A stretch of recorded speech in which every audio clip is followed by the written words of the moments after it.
Sometimes when you talk about the log line for a film, you're just going to tell your friends. And so I would go, hey, I'm doing this short, Scream of the Tyrannosaur, and it's genetically modified slaves riding genetically modified dinosaurs in space. And people smile immediately, and you go, okay, well, that's cool, because you know you have something there, even if they're smiling because it's so crazy. It's so over the top. It's so gratuitous in a very good way.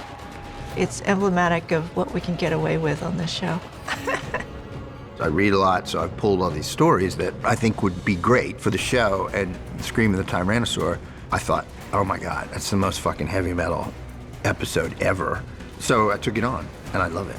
Behold the Riders. It can't just be pure spectacle, or I think people kind of phase out.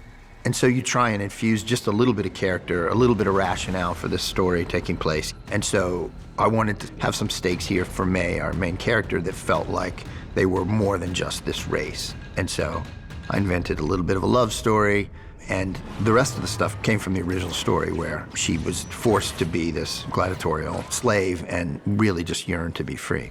To those who are about to die, we salute you. The absolute test of animation is when it comes to life. If you see the storyboard of it, you go, oh, that could be interesting. But when you see it all together, that's when you can appreciate exactly how much work goes into it. In the case of many of the Love, Death, and Robots shorts, the story itself, it suggests a style. Because this is such a fantastic thing, dinosaurs in space, I knew I had to do this with a modified keyframe approach. We did use some motion captures, but it's a lot of keyframe.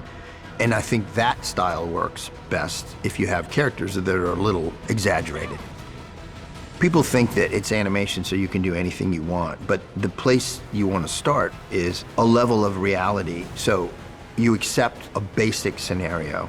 If you are in space and the rules of physics apply, what would you need to do to have a race like this? Well, you would need to create gravity, so you have a torus-like thing that is spinning, and the centrifugal force creates gravity. And I thought, how cool would it be to just have the stadium move with the race? How would you get this floating thing above that? Is it on a track above that, or is it down from a spindle? I just kind of approach all this stuff logically. Tonight, you will witness a spectacle like no other. Mr. Beast is a huge Love, Death, and Robots fan. So I said, hey, you wouldn't want to be this Master of Ceremonies character in this short. I thought this role was perfect, you know, especially after I watched the Beast Games show where he is that Master of Ceremonies. Was that not glorious? A contest of heroes worthy of this celestial union. You have, all these incredible fights that are happening and people swinging from, it's the chariot race from Ben-Hur, but in 4 dimensions. I pick stories that I think work on a fundamental level because I'm so respectful of the original content, and I just like fucking action. Scream of the Tyrannosaur, it's unapologetic in its scale, scope, and genre nastiness.